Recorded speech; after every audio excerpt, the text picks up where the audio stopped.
O yan, magandang araw mga relatives. Habang tayo nga ay nagpapahinga dito dahil umabon, ay meron tayong nakitang isa na namang lumilipad, yung mga bee.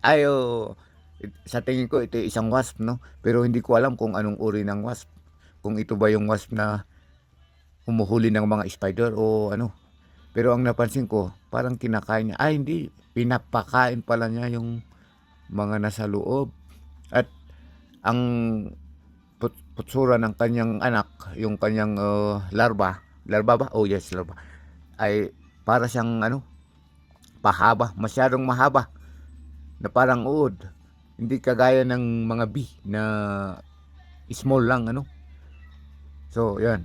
Hindi ko alam kung naamo ito o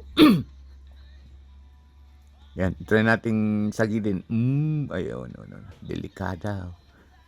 Oh. Hindi ko alam kung gaano katagal nang nagbahay ang mga ito dito. Di ko rin alam kung dadalawa lang sila o isa lang o marami sila. Kung yan, kung titignan natin, parang ginagawa pa itong nasa dulo, ano, magkabilaan na dulo. Makikita pang parang may tapos ng namisa sa taas. So, itatry nating uobserbahan ito kung anong kahihinatnan. Okay, thank you.